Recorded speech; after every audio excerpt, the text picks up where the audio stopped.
You are listening to Bedtime Dreamy Tales. Subscribe to our channel for new story. Story title: The Goblins Turned to Stone. When the cow came to Holland, the Dutch folks had more and better things to eat. Fields of wheat and rye took the place of forests.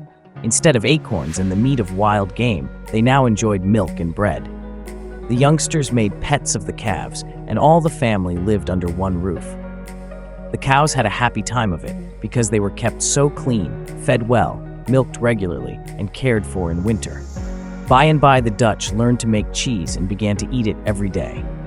They liked it, whether it was raw, cooked, toasted, sliced, or in chunks, or served with other good things. Even the foxes and wild creatures were very fond of the smell and taste of toasted cheese. They came at night close to the houses, often stealing the cheese out of the pantry. When a fox would not, or could not, be caught in a trap by any other bait, a bit of cooked cheese would allure him so that he was caught and his fur made use of. When the people could not get meat or fish, they had toasted bread and cheese, which in Dutch is geroosterd brood met kaas. Then they laughed and named the new dish after whatever they pretended it was. It was just the same as when they called goodies made out of flour and sugar, nuts, fingers, calves, and lambs. Even grown folks loved to play and pretend things like children. Soon, it became the fashion to have cheese parties. Men and women would sit around the fire by the hour, nibbling the toast that had melted cheese poured over it. But after they had gone to bed, some of them dreamed. Now, some dreams may be pleasant, but cheese dreams were not usually of this sort. The dreamer thought that a big she-horse had climbed upon the bed and sat down upon his stomach. Once there, the beast grinned hideously, snored, and pressed its hoofs down on the sleeper's breast so that he could not breathe or speak. The feeling was a horrible one, but just when the dreamer expected to choke, he seemed to jump off some high place and come down somewhere, very far off. Then the animal ran away, and the terrible dream was over. This was called a nightmare, or in Dutch, a nachtmerrie. Nacht means night, and merrie, a filly or a mare. In the dream, it was not a small or a young horse, but always a big mare that squatted down on a man's stomach.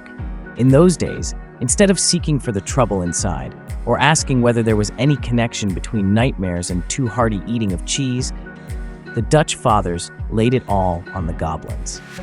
The goblins, or sooty elves, that used to live in Holland, were ugly short fellows, very smart, quick in action, and able to travel far in a second. They were first cousins to the kabouters.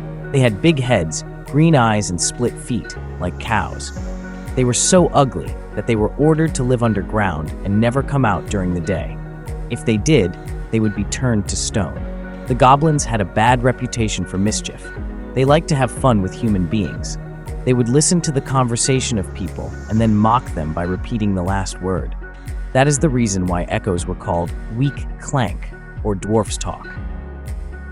Because these goblins were short, they envied men their greater stature and wanted to grow to the height of human beings.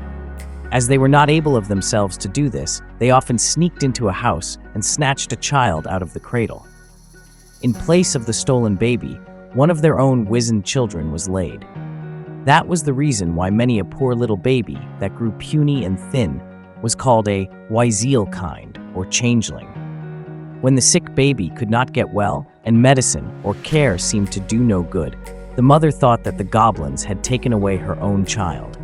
It was only the female goblins that would change themselves into nightmares and sit on the body of the dreamer. They usually came in through a hole or a crack, but if that person in the house could plug up the hole or stop the crack, he could conquer the female goblin and do what he pleased with her. If a man wanted to, he could make her his wife. So long as the hole was kept stopped up, by which the goblin entered, she made a good wife. If this crack was left open, or if the plug dropped out of the hole, the she-goblin was off and could never be found again. The ruler of the goblins lived beneath the earth, as the king of the underworld. His palace was made of gold and glittered with gems. He had riches more than men could count. All the goblins and kabouters who worked in the mines and at the forges and anvils, making swords, spears, bells, or jewels, obeyed him. The most wonderful things about these dwarfs was the way in which they made themselves invisible. so that men were able to see neither the nightmares nor the male goblins while at their mischief. This was a little red cap, which every goblin possessed, and which he was careful never to lose. The red cap acted like a snuffer on a candle to put it out, and while under it, no goblin could be seen by mortal eyes. Now it happened that one night, as a dear old lady lay dying on her bed, a middle-sized goblin, with his red cap on, came in through a crack into the room and stood at the foot of her bed. Just for mischief and to frighten her by making himself visible, he took off his red cap. When the old lady saw the imp, she cried out loudly, go away, don't you know I belong to my lord?" But the goblin dwarf only laughed at her with his green eyes. Calling her daughter Alida, the old lady whispered in her ear, "Bring me my wooden shoes." Rising up in her bed, the old lady hurled the heavy clomps, one after the other, at the goblin's head. At this, he started to get out through the crack and away, but before his body was half out, Alida snatched his red cap away. Then she stuck a needle in his cloven foot that made him howl with pain. Alida looked at the crack through which he escaped and found it quite sooty. Twirling the little red cap around on her forefinger, a brilliant thought struck her. She went and told the men her plan, and they agreed to it. This was to gather hundreds of farmers and townfolk, boys and men together, on the next moonlight night, and round up all the goblins in Drenthe. By pulling off their caps and holding them till the sun rose, when they would be petrified, the whole brood could be exterminated. So, knowing that the goblin would come the next night, to steal back his red cap, she left a note outside the crack, telling him to bring several hundred goblins to the Great Moor, or Veldt. There, at a certain hour near midnight, he would find the red cap on a bush. With his companions, he could celebrate the return of the cap.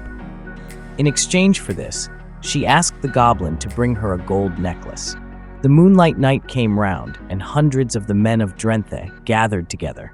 They were armed with horseshoes and with witch hazel and other plants, which are like poison to the sooty elves. They had also bits of parchment covered with runes, a strange kind of writing, and various charms which are supposed to be harmful to goblins. It was agreed to move together in a circle towards the center, where the lady Alida was to hang the red cap upon a bush. Then, with a rush, the men were to snatch off all the goblins' caps, pulling and grabbing, whether they could see or even feel anything or not. The placing of the red cap upon the bush in the center by the lady Alida was the signal. So, when the great roundup narrowed to a small space, the men began to grab, snatch, and pull. Putting their hands out in the air, at the height of about a yard from the ground, they hustled and pushed hard. In a few minutes, hundreds of red caps were in their hands, and as many goblins became visible. They were, indeed, an ugly host. Yet hundreds of other goblins escaped, with their caps on, and were still invisible. As they broke away in groups, however, they were seen, for in each bunch was one or more visible fellow, because he was capeless. So the men divided into squads to chase the imps a long distance, even to many distant places. It was a most curious night battle. Here could be seen groups of men in a tussle with the goblins, many more of which, but by no means all, were made capeless and visible. The racket kept up till the sky in the east was gray. Had all the goblins run away, it would have been well with them. Hundreds of them did, but the others were so anxious to help their fellows or to get back their own caps, fearing the disgrace of returning head bare to their king and getting a good scolding, that the sun suddenly rose on them before they knew it was day. At the first level ray, the goblins were all turned to stone. The treeless, desolate land, which a moment before was full of struggling goblins and men, became as quiet as the blue sky above. Nothing but some rounded rocks or stones in groups marked the spot where the bloodless battle of imps and men had been fought. There, these stones, big and little, lie to this day. Among the buckwheat and the potato blossoms of the summer, under the shadows and clouds and whispering breezes of autumn, or covered with the snows of winter, they are seen on desolate heaths. Over some of them, oak trees, centuries old, have grown. Others are near or among the farmers' grain fields, or not far from houses and barnyards. The cows wander among them, knowing nothing of their past, and the goblins come no more. If you like this story, please give this video a like. For more stories, go to bedtimedreamytales.com. See you in the next story.